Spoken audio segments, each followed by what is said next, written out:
Hello friends, welcome back to my channel. আমি এখন আপনাদের সাথে খুবই মজাদার একটি চিরার ডেজার্ট রেসিপি শেয়ার করব। আর এই রেসিপিটা যে কতটা স্বাস্থ্যকর এবং খুবই সুস্বাদু আমরা কিন্তু সবাই জানি। চিরার এই ডেজার্টটি কিন্তু আমরা সবাই তৈরি করতে পারি, কিন্তু আমি আপনাদের সাথে খুব সহজ কিছু বাসায় থাকা ফল দিয়ে এই ডেজার্টটি তৈরি করে দেখাবো। বন্ধুরা, ভিডিওটি সম্পূর্ণ দেখুন আমি কিভাবে এই রেসিপিটা তৈরি করেছি। প্রথমে আমি চিরা নিয়ে নিয়েছি 1 কাপের একটু কম। এখন চিরাটা আমি খুব ভালোভাবে ধুয়ে ফেলবো, কারণ চিরার ভিতর অনেক সময় ধানের গুঁড়া এবং কিছু ধুলাবালিও দেখা যায়। এই জন্য খুব পরিষ্কার করে পানি দিয়ে এটা আমি ধুয়ে ফেলবো। পানির কালারটা দেখুন কেমন হয়ে গিয়েছে। খুব ভালোভাবে আমি চিরাটা ধুয়ে ফেলেছি। এই অবস্থায় আমি চিরাটাকে 5 থেকে 7 মিনিট রেখে দিব। পানিটা কিন্তু চিরা শুষে নেবে এবং ঝরঝরে হয়ে যাবে। এখন চিরার ডেজার্টটি তৈরি করার জন্য ফ্রেশ নারকেল কোড়া নিয়েছি, পাকা কলাকে কিউব করে কেটে নিয়েছি, কয়েকটি খেজুরকে আমি ছোট ছোট টুকরো করে কেটে নিয়েছি, আমি বেদানার কয়েকটি দানা এবং আঙুর ফল কেটে নিয়েছি ছোট ছোট করে। এবং যে চিরাটা ভিজে রেখেছিলাম দেখুন 5 থেকে 7 মিনিট পর কতটা ঝরঝরে হয়ে গিয়েছে, একটুও পানি নাই। আবার আমি কিন্তু এক্সট্রা কোনো পানিও এর ভিতরে দিই নাই। বেশি পানি দিলে কিন্তু এটা চ্যাপচ্যাপে হয়ে যাবে, ঝরঝরা হবে না। আর ডেজার্টটি কিন্তু এরকম ঝরঝরা চিরা দিয়েই ভালো লাগে। এখন আমি দই এবং দুধকে একসাথে মিক্সড করে নিয়েছি। এই দুধ এবং মিষ্টি দইটা আমি আলাদাভাবে আর মেশাইনি, আগে থেকেই মিশিয়ে নিয়েছি।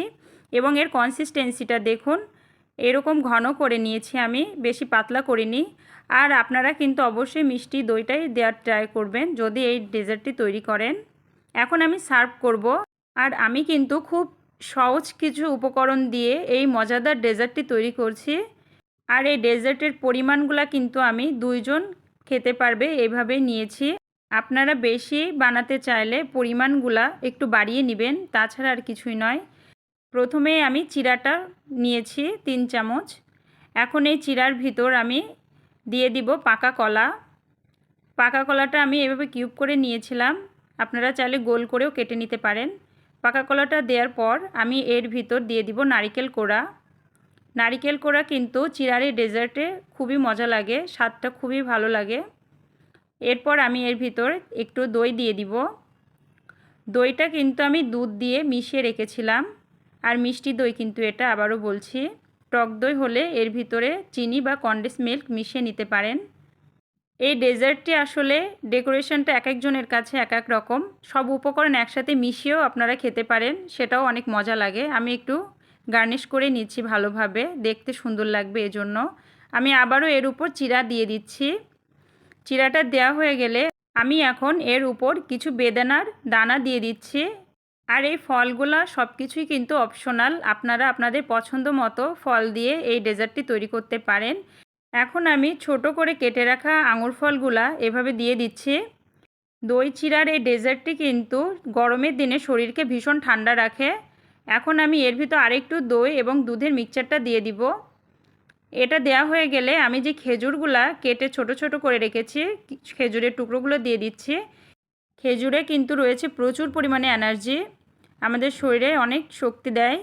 খেজুরটা দেওয়া হয়ে গেলে আমি এখন দইটা আবার উপরে গার্নিশ করব। দই চিড়ার এই রেসিপিটা আপনারা যখন খাবেন তার ঠিক আগ মুহূর্তে এটি তৈরি করবেন।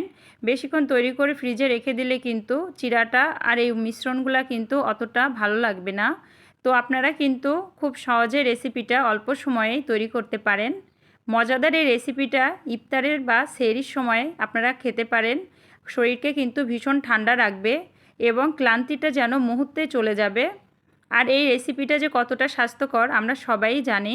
বন্ধুরা, আমার রেসিপিটা ভালো লাগলে প্লিজ আমার চ্যানেলটি সাবস্ক্রাইব করে দিবেন, পাশে থাকা বেল বাটনটি ক্লিক করবেন নতুন নতুন ভিডিও পেতে। আর আমার রেসিপিটা কেমন হয়েছে, এই ডেজার্টটি ভালো লাগলে আমার চ্যানেলে প্লিজ একটি কমেন্ট করে জানাবেন। আর ভিডিওটি ভালো লাগলে একটি লাইক দিতে কিন্তু ভুলবেন না বন্ধুরা। পবিত্র এই রমজান মাসে আপনারা সবাই সুস্থ থাকবেন, ভালো থাকবেন এই কামনা করি।